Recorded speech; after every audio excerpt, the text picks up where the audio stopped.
Di video kali ini kita akan membahas mengenai bentuk aljabar.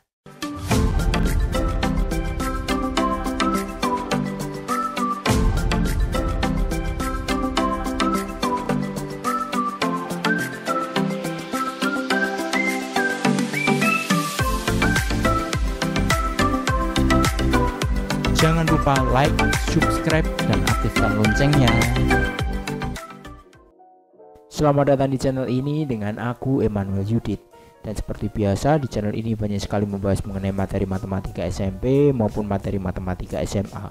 Dan di video kali ini kita akan belajar mengenai apa itu bentuk aljabar dan istilah-istilah apa saja yang ada dalam bentuk aljabar. Untuk selengkapnya kita simak pembahasannya berikut ini. Materi pengenalan bentuk aljabar dan istilahnya.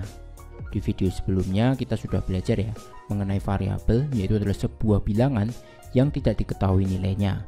Kemudian variabel disimbolkan dengan huruf-huruf kecil. Kita masuk ke materi pengertian bentuk aljabar. Jadi bentuk aljabar itu adalah suatu kalimat matematika yang melibatkan simbol-simbol untuk mewakili bilangan yang belum diketahui.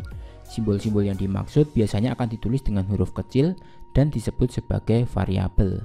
Contoh bentuk aljabar itu seperti ini. Jadi ada 4Y, kemudian 2A dikurangi 5, kemudian 3N kuadrat ditambah 2M, kemudian X tambah 4Y dikurangi 2Z.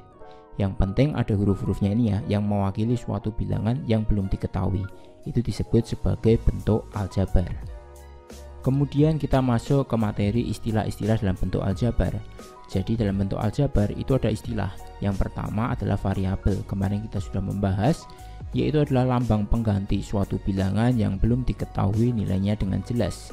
Jadi biasanya variabel itu disimbolkan dengan huruf-huruf kecil. Kemudian yang kedua itu adalah koefisien. Koefisien itu merupakan bilangan yang memuat variabel dari suatu suku pada bentuk aljabar. Biasanya koefisien itu terletak di sebelah kiri dari variabel ya. Kemudian yang ketiga adalah konstanta. Konstanta itu merupakan bilangan dan tidak memuat variabel.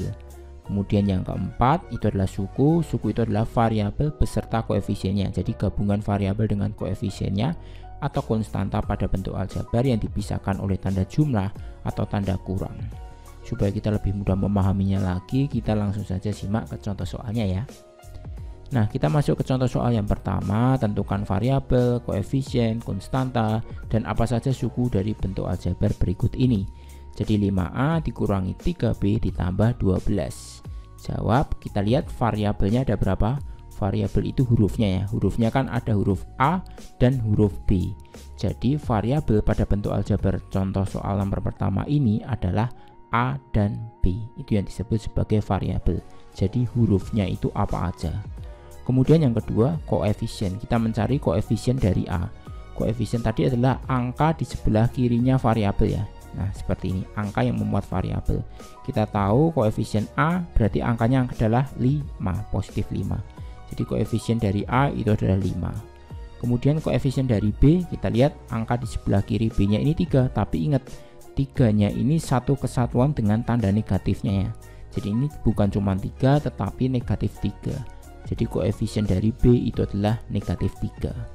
Kemudian untuk konstanta, konstanta itu merupakan bilangan yang tidak memuat variabel, berarti adalah 12. Ini yang merupakan konstanta. Kemudian apa saja sukunya? Sukunya terdiri dari 3 ya, yaitu ada 5A, kemudian negatif 3B, dan 12. Seperti ini yang disebut sebagai suku. Next, kita ke contoh soal yang kedua. Contoh soal yang kedua, tentukan variabel, koefisien, konstanta, dan apa saja suku dari bentuk aljabar berikut ini. Negatif 3A kuadrat ditambah 6A dikurangi 7AB ditambah C dikurangi 60.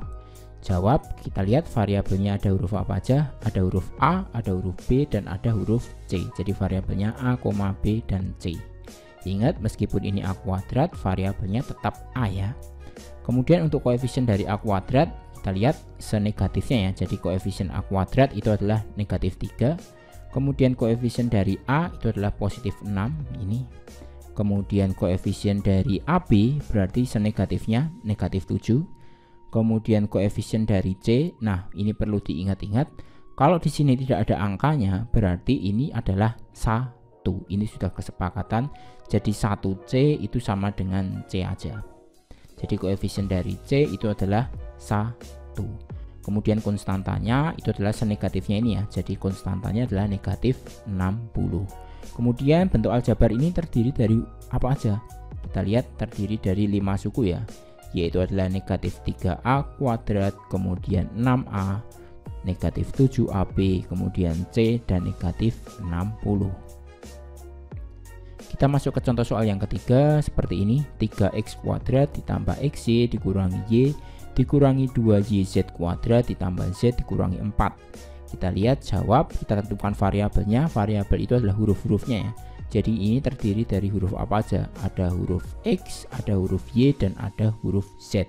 Meskipun di sini tulisannya x kuadrat y, tetap perhitungan variabelnya itu adalah hurufnya secara tunggal. Jadi x, y, dan z. Kemudian koefisien dari x kuadrat y berarti kita tahu ya, angkanya ini adalah 3 positif. Kemudian koefisien dari xy karena nggak ada angkanya berarti ini adalah angka 1 koefisiennya. Kemudian koefisien dari y kita lihat ini juga ada angka 1 tetapi ada negatifnya untuk bagian y. Jadi koefisien dari y itu adalah negatif 1. Kemudian koefisien dari yz kuadrat berarti adalah angka negatif 2. Kemudian koefisien dari z tidak ada angkanya berarti adalah koefisiennya 1. Seperti ini, konstantanya adalah negatif 4. Kemudian untuk bentuk aljabar ini terdiri dari berapa suku? Ada 6 ya kalau kita lihat. Jadi ini, kemudian ini xy, negatif y, negatif 2z kuadrat, z, dan negatif 4. Jadi ada 6 suku. 3x kuadrat, xy, negatif y, negatif 2yz kuadrat, z, dan negatif 4. Cukup sekian pembahasan kali ini, terima kasih. Nah, jadi seperti itu pembahasan di video kali ini. Untuk materi selanjutnya, kita akan simak di video berikutnya. Sampai jumpa.